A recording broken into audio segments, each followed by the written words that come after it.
Bonjour à toutes et à tous.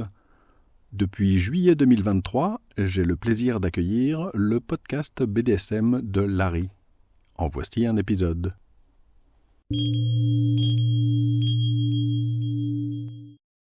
Bonjour et bienvenue sur le podcast BDSM de Larry.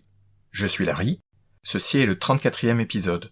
Dans cet épisode, je parle de l'art de la dissimulation dans le BDSM en posant les problèmes sous-jacents. Notez que dans cet épisode, je vais présenter seulement les grands problèmes, les problèmes classiques, et je reste relativement en surface. Je ne propose pas de solution notamment. Peut-être que je ferai des épisodes plus détaillés dans lesquels j'évoquerai des solutions. Mais dans cet épisode-ci, je veux juste poser le problème, expliquer les soucis que ça pose quand on veut se mettre à faire du BDSM et surtout quand on en fait de façon un petit peu régulière ou intense. Première partie, le problème général. Évidemment, quand on parle de BDSM, il y a plein de soucis qui sont liés au BDSM en lui-même, C'est bien connu, j'en parle dans presque tous mes épisodes, mais tout ça, je vais en parler dans les parties suivantes. Cela dit, si on regarde de façon générale, quand on couche entre guillemets, c'est-à-dire tout ce qui est le sexe au sens habituel du terme, au sens large, et pas spécialement BDSM, je pense qu'il est évident pour à peu près tout le monde que ce genre de choses, on ne les annonce pas aux autres, par exemple à sa famille, aux voisins, etc. Si je prends l'exemple le plus banal, vous n'allez pas coucher devant vos voisins ou devant votre famille. Je pense que c'est évident et que ça va de soi. Et ça, évidemment, même si on n'a aucun problème avec le sexe. Même quand on n'a aucun problème avec le sexe, on n'a pas forcément envie, par exemple, d'entendre ses voisins. Moi, ça m'était arrivé à une époque, j'habitais pendant quelques temps dans un appartement où on entendait pas mal ce que faisaient les personnes à côté, et j'entendais les voisins du dessous, par exemple. Donc quand vous entendez quelqu'un qui est en train de gémir, etc., bon, c'est un peu ennuyeux quand même. Et ce qui est probablement plus gênant encore, c'est si vous êtes dans votre propre famille et que, par exemple, quand vous êtes enfant, ado, vous entendez vos parents dans la pièce à côté, par exemple. Bon, ça, j'ai une amie qui m'avait raconté qu'elle entendait ses parents qui étaient en train de faire l'amour parce qu'ils étaient dans la pièce à côté. Alors, évidemment, c'est un peu gênant. Je pense aussi, d'ailleurs, qu'il doit être assez gênant, quand on est les parents, d'entendre ses enfants, typiquement adolescents, ou même la vingtaine, puisque souvent les gens partent assez tard de chez leurs parents, qui sont en train de coucher dans la pièce à côté. Ça aussi, ça doit être quand même un petit peu gênant, même si on est totalement ouvert sur le sexe. C'est pas pour autant qu'on a envie d'entendre ce que font les personnes avec qui on est en relation, ou même simplement des voisins ou des personnes complètement inconnues. Donc le premier problème, c'est ça que je voulais souligner, c'est le bruit. Même quand on couche entre guillemets de façon un peu classique, c'est-à-dire là je veux parler pas du tout de BDSM, mais de choses qui sont faites de façon beaucoup plus fréquente, il y a quand même des fois du bruit, par exemple des gémissements, c'est ce que je décrivais tout à l'heure. Personnellement, j'ai rencontré une fille avec qui j'ai couché plusieurs fois, et elle poussait des petits cris du début à la fin. Alors moi ça me dérangeait pas vraiment, mais franchement j'étais un tout petit peu gêné en me disant « Oups, est-ce que les gens à côté, les voisins, ils entendent pas ?» Et ça, c'était rien du tout comparé à ce que certaines personnes font, puisque j'ai par exemple lu des articles où il y avait des gens qui criaient tellement fort quand ils étaient en train de coucher que ça avait déclenché des problèmes avec les voisins qui avaient appelé la police, qui avaient fini par porter plainte en fait. Parce que c'était une gêne d'entendre des gens crier comme ça à pas d'heure du soir et de façon extrêmement forte en fait. Le deuxième point, bien entendu, qui est super connu, que vous avez forcément un jour rencontré, surtout quand vous étiez, par exemple, ado, ou même en étant jeune quand on habite chez ses parents, ou bien si vous avez des enfants, c'est de pouvoir être tranquille et ne pas se faire surprendre par quelqu'un. Alors ça, c'est super classique, franchement, je crois que tout le monde a rencontré ce problème un jour. Quand on habite chez ses parents, évidemment, et qu'on est jeune, c'est super gênant, on peut pas faire grand chose, c'est parce qu'on risque de se faire surprendre à n'importe quel moment. Mais même quand on est parent, il y a le risque que les enfants arrivent au mauvais moment, et ça, c'est aussi très gênant. Enfin, vous avez le problème des colocataires. J'avais déjà raconté, mais ça m'est arrivé une fois. J'étais au lit avec une fille, et soudain, de façon totalement imprévue, sa coloc, elle est rentrée dans l'appartement. Et nous, on était dans la chambre quasiment en face de la porte d'entrée, avec notre porte qui était ouverte. Donc heureusement ça n'a pas posé de problème, mais quand même, c'est assez gênant. Et évidemment, plus vous faites des activités qui sont un peu compliquées, qui sont un peu osées, qui peuvent générer du bruit, ou bien qui peuvent nécessiter des accessoires, etc., plus c'est difficile de se dissimuler, et plus si quelqu'un survient à l'improviste, c'est difficile de se cacher. Parce que si vous êtes juste en train de faire, par exemple, le classique missionnaire, c'est assez facile de se cacher parce que vous êtes sur le lit, typiquement, et vous pouvez juste prendre le drap et le mettre sur vous et c'est bon. Si vous avez plein de matériel autour de vous, plein de sextoys par exemple, c'est beaucoup plus difficile déjà. Et ne parlons pas des cas où vous auriez par exemple utilisé un déguisement, etc. Et puis évidemment, vous avez un autre problème qui est bien connu, c'est qu'est-ce que vous faites de votre matériel Donc là, je parle pas de choses BDSM, mais par exemple d'un sextoy, de ce genre de choses, un vibrateur. Qu'est-ce que vous en faites pendant que vous les utilisez pas? Parce que là, surtout si vous avez des enfants, mais aussi si vous habitez chez vos parents, vous avez pas envie qu'on tombe sur votre matériel par hasard, par accident. Donc évidemment, là se pose le problème de la dissimulation, qui est le titre de l'épisode, c'est pas par hasard. Il faut trouver un moyen de planquer les choses. Et là encore, je ne parlerai pas du cas où vous avez dans votre famille soit des parents ou des enfants qui sont inquisiteurs et qui vont fouiller partout dès que vous tournez le dos. Parce que ça existe et c'est un autre type de problème.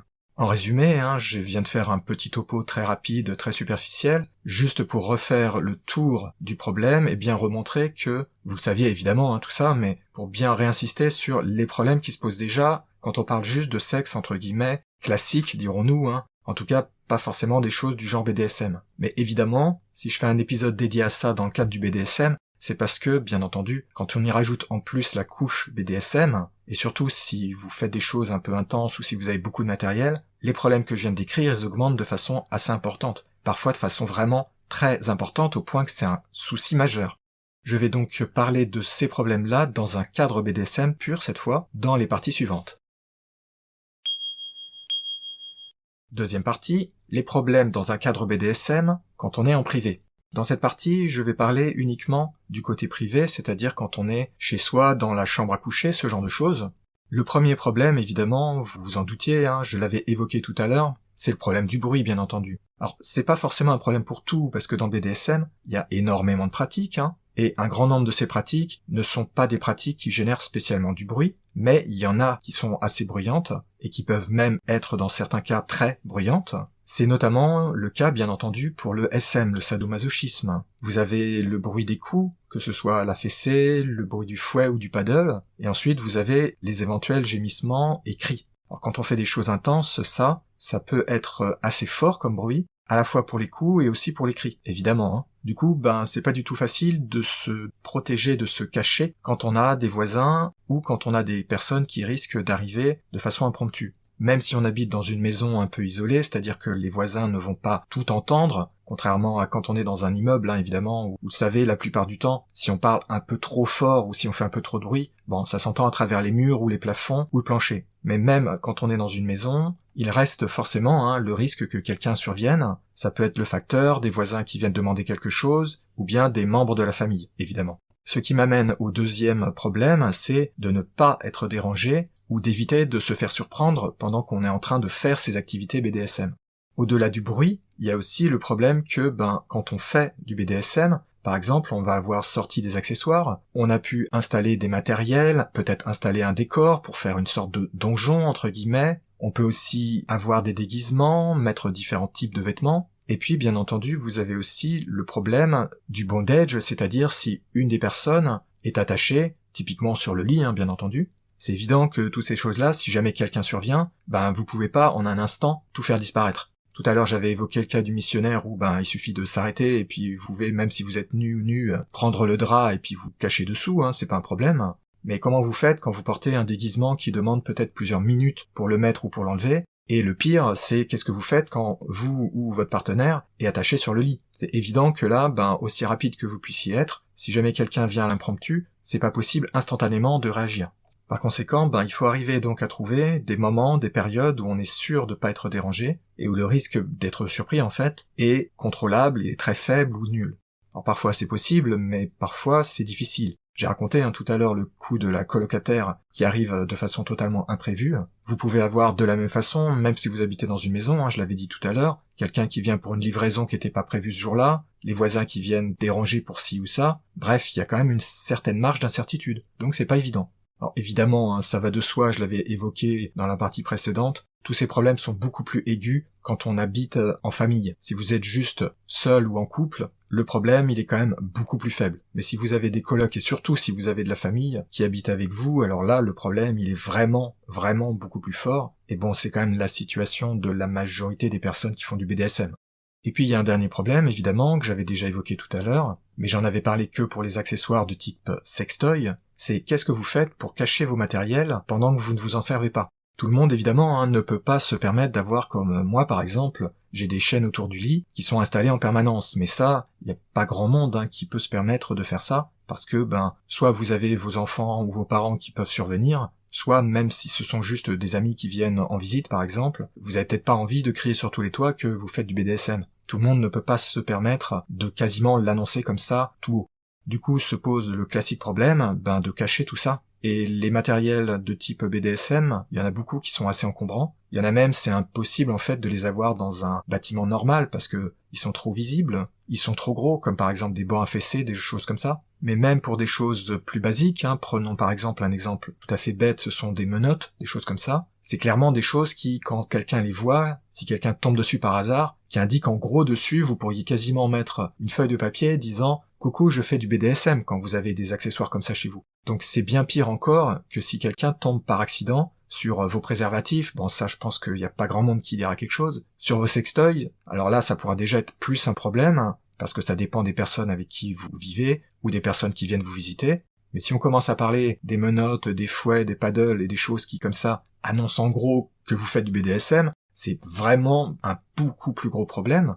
Et ensuite, vous avez le problème que j'avais cité tout à l'heure, c'est qu'il faut espérer que vous n'avez pas dans votre famille des personnes qui sont un peu fouineuses. Parce que ça existe, je connais des cas, et même si vous planquez vos affaires dans des caisses, et les caisses sont en haut d'un meuble, à l'arrière, etc., il y a des gens qui sont capables d'aller fouiller même jusque-là, ce qui est un gros problème, évidemment.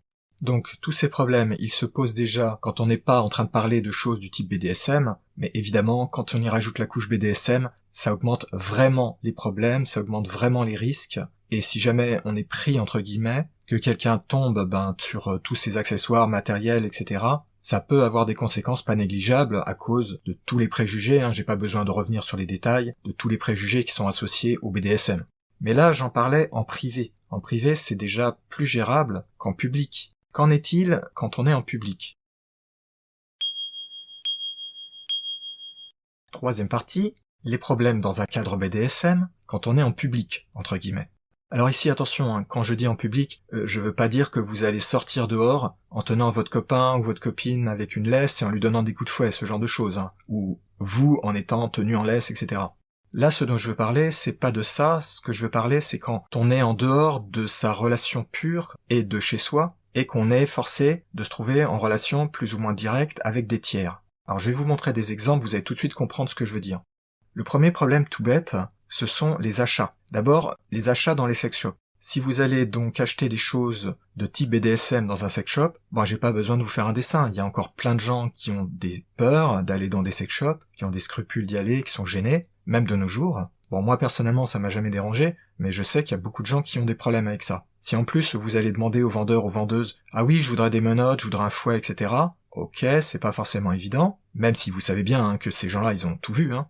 Ensuite, vous avez le problème que vous entrez et que vous sortez du sex shop, j'ai pas besoin de vous faire le détail du problème, mais là où ça devient plus problématique à mon avis, paradoxalement, c'est quand on se fait livrer. De nos jours, évidemment, avec Internet, on peut à peu près tout acheter sur des boutiques qui sont sur Internet, et notamment sur des sex shops qui sont sur Internet, évidemment. C'est pas quelque chose de nouveau, ça existe depuis longtemps. C'est bien pratique parce que ça évite, par exemple, qu'on vous voit entrer et sortir du sex shop qui est dans votre ville, et ça évite peut-être que, par malchance, quelqu'un qui vous connaît vous voit entrer et sortir. C'est très bien tout ça, mais il y a un problème, c'est que vous recevez le colis à un moment ou à l'autre, et ça peut poser des soucis.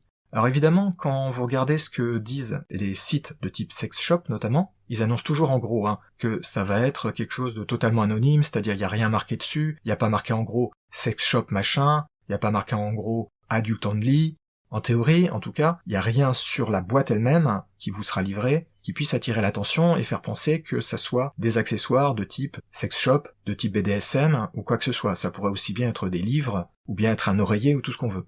Ça, c'est la théorie. Je vais vous raconter une anecdote qui m'est arrivée dans les années 2000. J'avais fait une commande à un sex shop BDSM bien connu, que je ne vais pas citer, et quand la boîte en carton est arrivée, c'était une grande boîte, elle faisait facilement 60 cm de long, la boîte, elle était presque complètement défoncée, il y avait un des bords qui était presque entièrement arraché, et du coup, une partie du contenu était en train de tomber en dehors de la boîte. Alors la boîte, elle contenait des trucs qui étaient du pur BDSM. Il y avait même un grand fouet, qui heureusement était coincé par la boîte, donc il n'est pas sorti, mais comme il était plié en deux, si jamais ça avait cédé au mauvais endroit, le fouet il aurait été éjecté. Heureusement ça n'a pas été le cas, mais bon, c'est un peu gênant quand même. Les colis endommagés, c'est pas super fréquent, mais ça arrive, et ça peut quand même poser un petit problème. Mais bon, cela dit, je vais quand même relativiser, C'est probablement la façon la plus sûre, la plus tranquille, pour votre tranquillité d'esprit, pour commander des choses, surtout des choses qui sont difficiles éventuellement à se procurer autrement. Un autre problème, c'est quand vous vous déplacez. Alors par exemple, quand vous allez en vacances, alors ça peut être en vacances en France, auquel cas vous aurez un peu moins de soucis, mais ça peut être en vacances à l'étranger. Alors évidemment, quand vous vous déplacez, vous allez soit dans un camping, soit dans un hôtel, soit dans une location quelconque, que ce soit une maison, un appartement, etc. À chacun de ces endroits-là se posent de nouveaux types de problèmes. Par exemple, si vous êtes dans un hôtel, comment est-ce que vous faites pour dissimuler vos affaires, pour éviter par exemple que les personnes qui viennent nettoyer ne tombent dessus par hasard, par accident? Parce que quand vous êtes chez vous, vous savez au moins que il y aura pas un complet inconnu ou une complète inconnue qui va se ramener pendant que vous n'êtes pas là pour faire le ménage par exemple, ou pour vider les poubelles, ce genre de choses. Et même si dans la chambre d'hôtel il y a un coffre, les coffres, moi j'ai déjà été dans des chambres d'hôtel où il y en avait, mais ils étaient petits les coffres. C'est fait pour mettre vos papiers, vos carnets de chèques, vos cartes bancaires, ce genre de choses. C'est pas fait pour planquer tout un tas de gadgets encombrants. Donc là, on retrouve les problèmes qu'on a chez soi, mais multipliés de façon assez importante par le fait qu'il y aura d'autres personnes qui vont passer, pas seulement pour nettoyer, donc pas seulement des gens qui vont entrer dans votre appartement ou dans votre maison, mais vous aurez aussi tout un tas de voisins. Parce que typiquement, quand on va à l'hôtel ou quand on est dans un camping ou ce genre de choses, il y a plein de gens autour. Donc là, on a à nouveau les problèmes du bruit, le problème que quelqu'un peut venir vous déranger au mauvais moment, etc. Et ça, c'est beaucoup plus intense quand vous êtes en vacances que quand vous êtes chez vous. Il y a un autre problème que j'ai pas encore abordé en détail, c'est le trajet. Évidemment, vous pouvez aller en vacances, par exemple, en voiture. Là, il n'y a pas vraiment de problème, vous avez vos affaires avec vous. Mais si vous y allez en train, par exemple, comment est-ce que vous faites pour vous trimballer avec tout votre matériel? Il va y avoir plein de gens qui vont être autour de vous, il y a tout un tas de problèmes avec les valises, les machins, c'est pas évident. Et tout ça, c'est rien du tout tant qu'on est en France. Parce que là, évidemment, je parle du cas où quelqu'un est comme moi en France, mais si vous vous déplacez à l'étranger. Prenons un exemple, moi j'allais assez souvent, j'y vais plus ces temps-ci, mais j'allais assez souvent à Londres, en Angleterre donc. Pour aller à Londres, à chaque fois, non seulement on passe la douane, mais surtout on passe le contrôle de sécurité. Et le contrôle de sécurité, évidemment, vous vous en doutez, c'est exactement comme dans les aéroports, il y a des appareils, il y a un rayon X, alors je dis rayon X, mais en réalité c'est pas exactement ça, mais c'est pas grave, qui regardent tout ce que vous avez dans vos valises. Donc là déjà, il y a un certain nombre de choses que vous pouvez carrément pas passer. Par exemple, quand vous allez en Angleterre, j'avais vu un jeune homme juste devant moi, il s'était fait arrêter par les gens qui lui demandaient, qui lui posaient des questions, simplement parce qu'il avait une espèce de figurine, toute petite, elle tenait dans la main, mais cette figurine, il y avait un morceau de la figurine qui était un peu aiguisé, entre guillemets, et donc il lui faisait des histoires de façon totalement ridicule. Il faisait des histoires à cause de ça, comme s'il s'était trimballé avec un couteau géant par exemple. C'était complètement ridicule, mais ils lui ont fait des histoires pour ça. Dans un autre ordre d'idées, pour des choses pourtant banales, vous pouvez avoir des gens qui vous regardent de travers. Par exemple, j'avais posé la question sur des forums et quelqu'un avait dit avoir eu des problèmes en passant avec des cordes dans un sac. Les gens avaient fait un peu pas des remarques peut-être, mais en tout cas avaient regardé d'un œil bizarre et clairement, sur leur visage, on voit qu'il y a de la réprobation. Et si vous essayez de passer des choses qui sont un peu grosses ou bien qui sont un peu trop visiblement du BDSM, ou bien qui sont des accessoires de type sextoys ou des accessoires qui contiennent de l'électronique, tout ça, ça se voit. Et ça risque vraiment d'attirer l'attention. Donc c'est un côté gênant, mais ça peut aussi être plus que gênant. Et là encore, je parle que de l'Angleterre. Mais il y a pas mal d'endroits, pas mal de pays où il y a beaucoup de choses qui sont carrément interdites. Mais bon, là je vais passer sur ces cas-là. Donc, d'une façon à laquelle vous pouviez vous attendre, évidemment, c'est pas forcément évident, ça peut être drôlement difficile. Déjà, passer des sextoys, ça peut être gênant, vous pouvez avoir des remarques, on peut vous regarder un peu de travers, etc. Mais si vous passez des choses comme des menottes par exemple, ça indique clairement le BDSM, et si jamais vos menottes, elles ont des portions métalliques, etc., ça se voit particulièrement. Dans les scanners, quand on regarde votre valise, c'est le genre de choses qui vont attirer l'attention. Donc ça peut ne pas soulever des questions, mais par contre, c'est clair que ça se voit vraiment. Bien sûr, faut relativiser, vous imaginez bien que les personnes qui sont au scanner, ils voient des dizaines de valises en quelques minutes, donc ils font que jeter un œil assez rapide, mais quand même, ils regardent, et même si les scanners, tout ça, ça montre pas vraiment tout forcément, ça montre quand même suffisamment pour se rendre compte de pas mal de choses. Donc, comme nous sommes encore, je vous surprends pas, dans une époque où tout ça c'est quand même mal compris, mal vu, etc., ça peut poser des problèmes, ça peut être embarrassant, et le pire, c'est si vous tombez sur des gens qui soit ont de mauvaises attitudes et qui veulent vous poser des questions, qui vous regardent de travers, etc., soit, par malchance vous avez un de vos matériels qui attire l'attention et il vous pose des questions parce que ils font semblant, ce qui est totalement ridicule, mais ils font semblant, comme pour le gars dont j'avais parlé tout à l'heure, que oula, est-ce que c'est pas un couteau, est-ce que c'est pas dangereux, est-ce que c'est pas ci, est-ce que c'est pas ça. Même des cordes, je suis persuadé qu'il y en a certains, ils vous chercheraient les poux dans la tête pour ça. Donc là, ça peut être un vrai problème, parce que vous avez tout le monde autour qui voit bien que on est en train de vous questionner sur des choses qui sont clairement dans une optique BDSM. Je vous laisse imaginer le reste du voyage quand vos voisins ou voisines des sièges à côté se sont rendus compte que dans votre valise, il y avait plein de matériel du genre BDSM, etc. Je crois que ce serait rigolo entre guillemets, mais peut-être pas rigolo pour tout le monde et pas rigolo dans toutes les circonstances.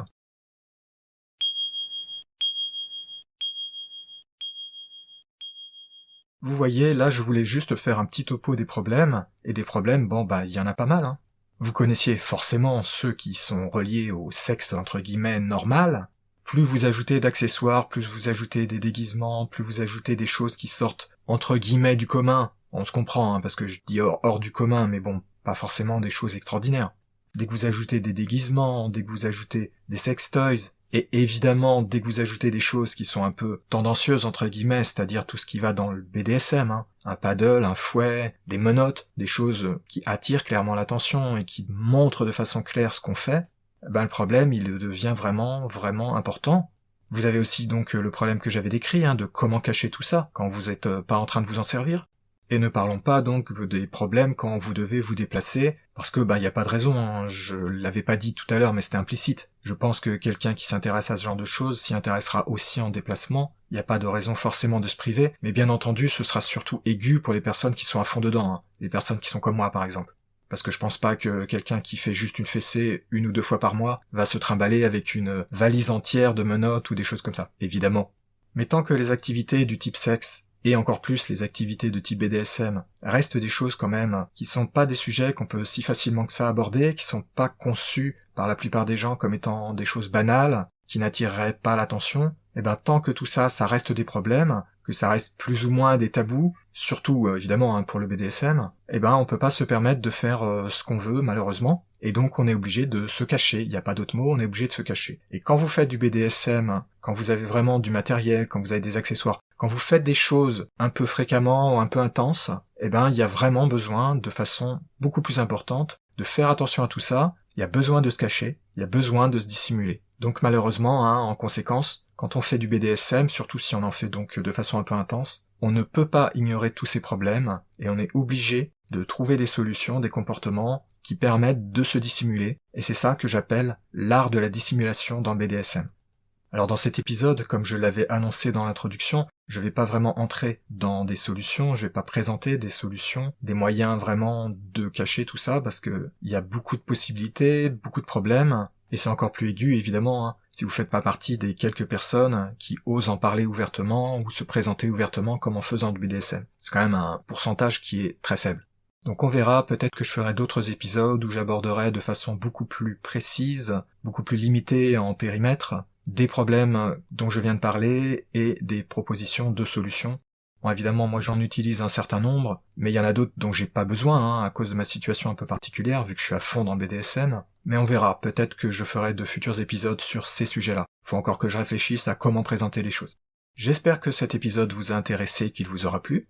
Si vous avez des remarques, des suggestions, des questions, des commentaires, vous pouvez me joindre en utilisant la page contact de mon site, à l'adresse univers-bdsm.info. Sur la page contact, vous trouverez un formulaire qui vous permet de m'envoyer un message, en restant anonyme si vous le désirez. Sur cette page contact, vous trouverez aussi mon adresse mail, qui vous permet de m'envoyer un message directement, et vous pouvez aussi trouver mon adresse email sur le site du podcast, à l'adresse podcast.univers-bdsm.info. N'hésitez pas, si vous avez des choses à dire, je suis preneur, je suis toujours très intéressé par ce qu'on a à me dire, à me suggérer, et si vous avez des sujets d'épisodes pour le podcast, ou bien pour mes articles de mon site, je suis preneur, n'hésitez pas.